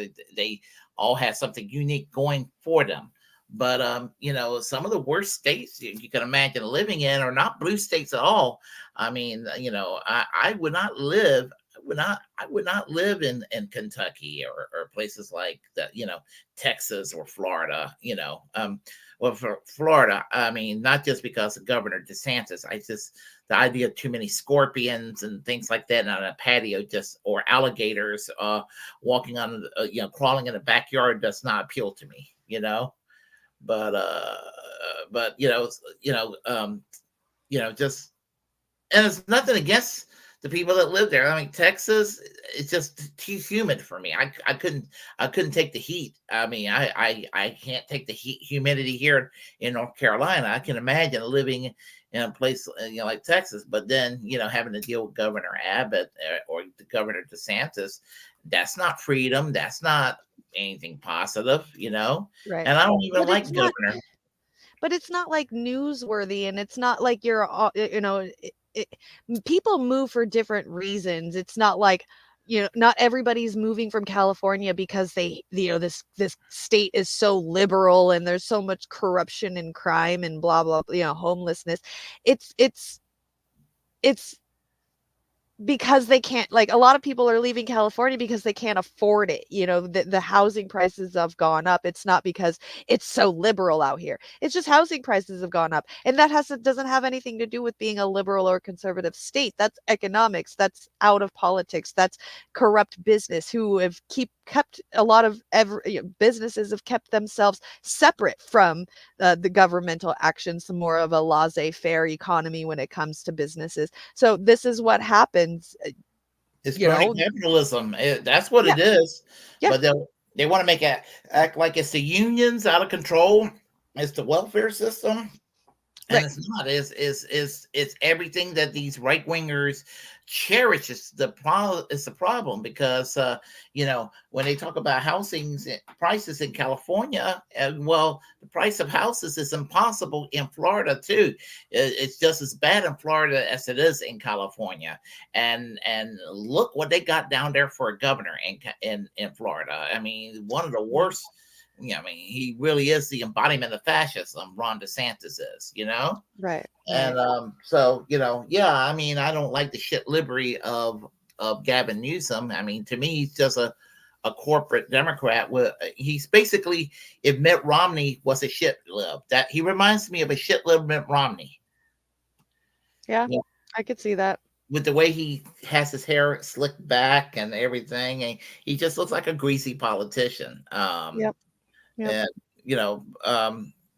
there are some. I can tell you some good things about Gavin Newsom. As a North Carolinian, he signed the executive order to get rid of the death penalty. I mean, I know what he did with insulin in California with the pharmaceuticals. They took over production to lower the prices, things of that nature.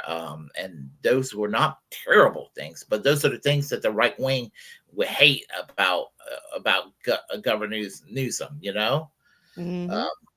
Yeah. So anyway, but Kirk Cameron wanted to act like it's some newsworthy thing that he's moving to Tennessee, and Fox News is just eating it up. Yeah, it's some dystopian nightmare. But that's the United States is a dystopian nightmare in many ways.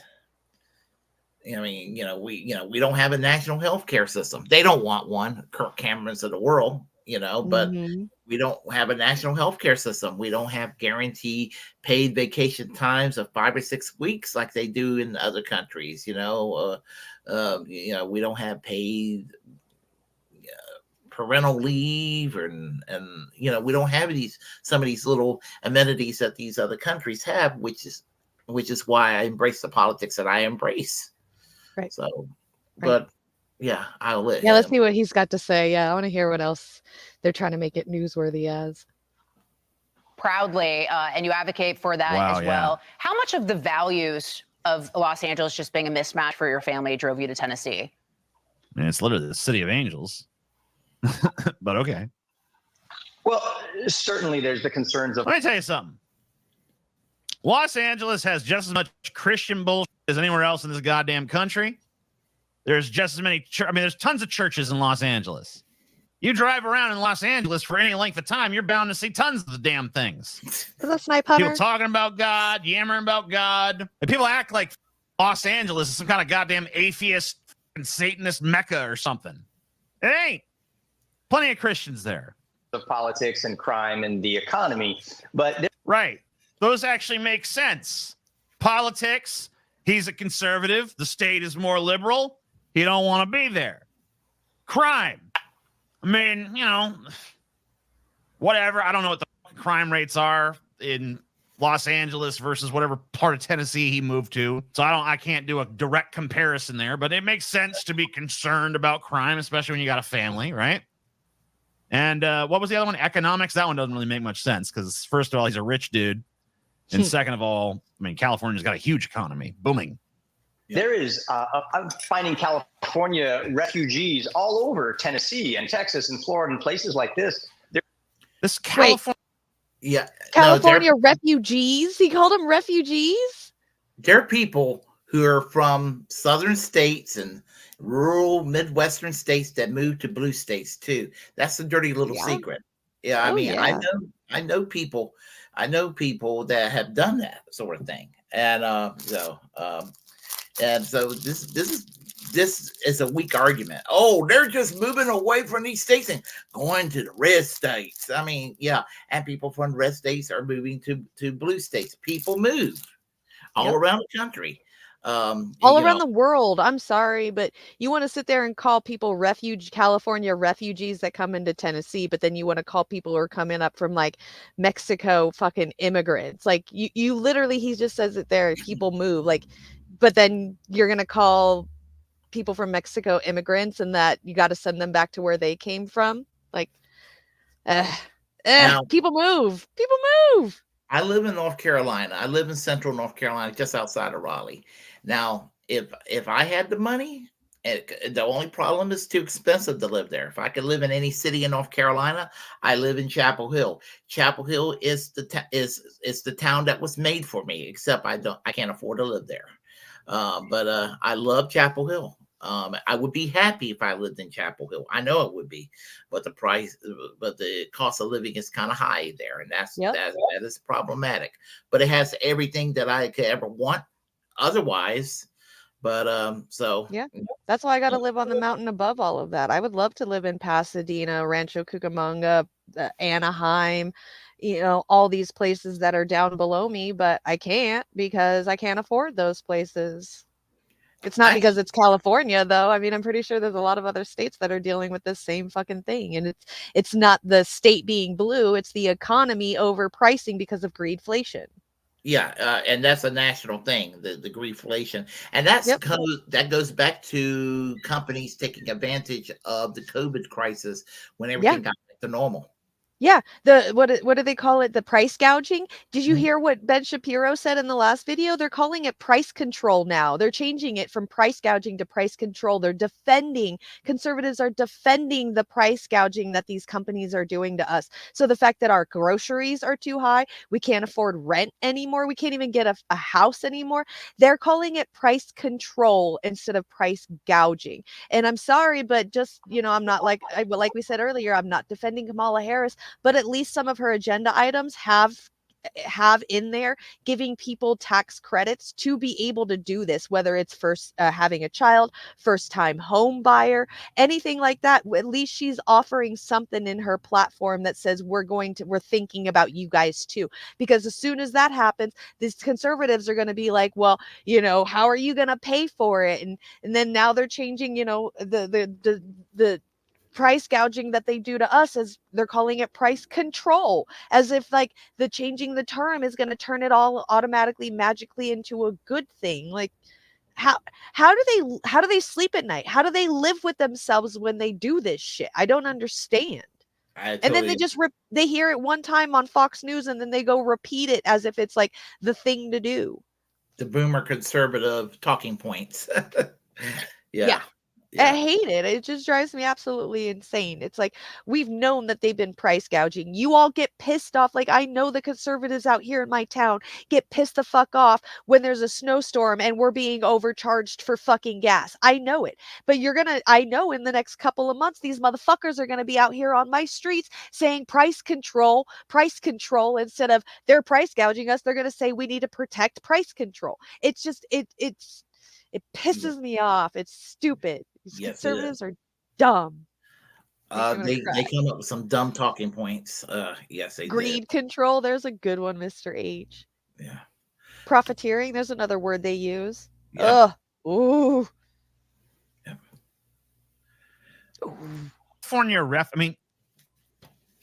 California is a huge state. Like I said, people move from state to state all the time. Yep. Of course, a lot of them are from California because it's a huge fucking state. It's gigantic. Yep. There's been a flood of talent and creatives who have left California. They're frustrated that Dude, let me tell you something. Dude, you're Kirk Cameron.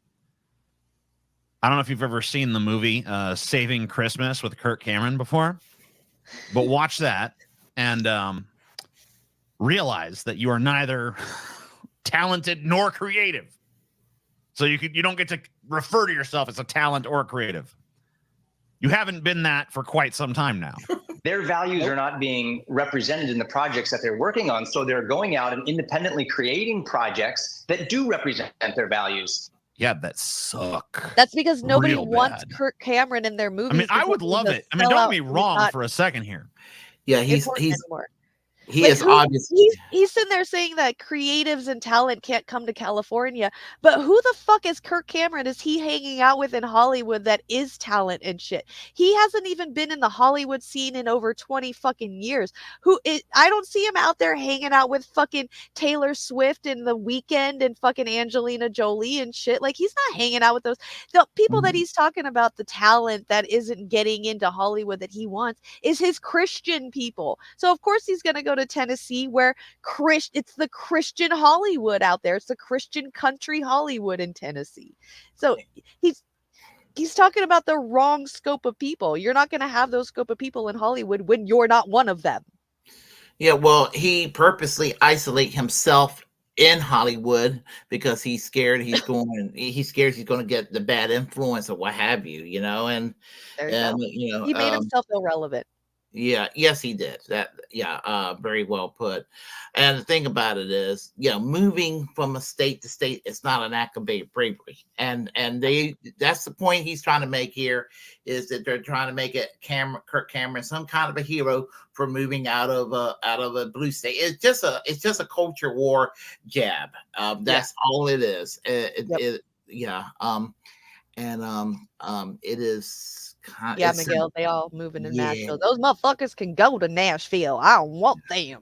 Yeah. So anyway, Yeah, so this video lasts about 18 minutes, and we're kind of running over time right now. Yeah, if there's a so- part on there you want us to listen to or watch, I'm down for like Oh. another couple more minutes, unless you have to go to work. I know I don't have. I'm actually on vacation, but my parents are here, and so I'm. I got. Aw, I'm hi, having dinner with parentals.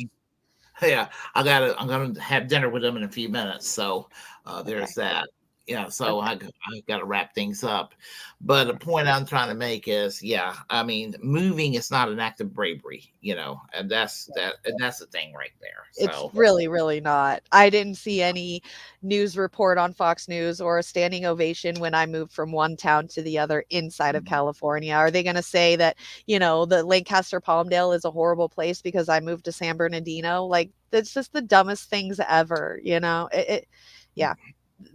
It's not newsworthy, and leave it up to Fox News to do something stupid like this and put it in the news when there's tons of fires going on around here. Homeless people are being kicked out of their house or out of their tents and being put somewhere else, or being put in jail just because people don't want to see homeless when they're walking down the street, not offering a solution, just giving these people more problems and more punishment for being homeless, which wasn't even their choice in the first place. So it's that whole thing is dumb. Conservative news cycles, like, you could have put something else in that spot instead of blaming whatever is wrong with California's economy and the people that are suffering and what they're doing to survive while they're suffering. Putting that putting that on Front Street and blaming that instead of talking about the problem and figuring out a solution on Fox News is just typical Fox News. I wouldn't expect it any other way. They're a waste of fucking space, and I don't know why anybody watches them. There's outlets worse than Fox News. Newsmax is worse. One American News Network makes Fox News look like it makes Fox News look like the Young Turks when the Young Turks were decent. Right. Yeah. I agree.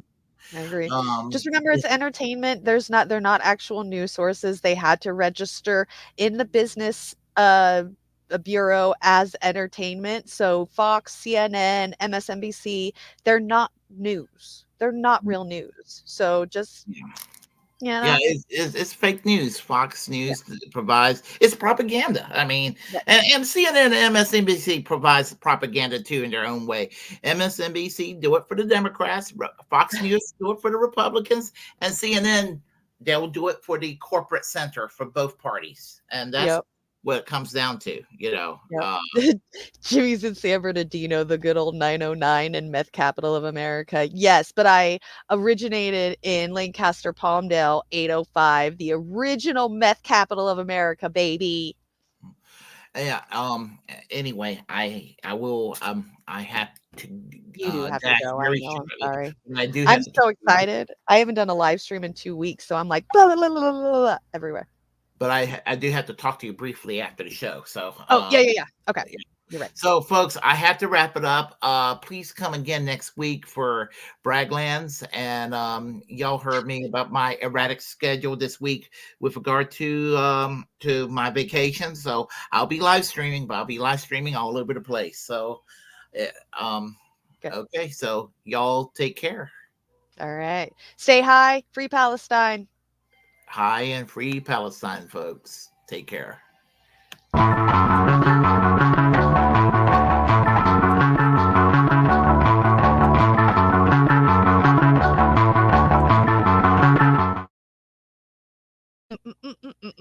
You're still live.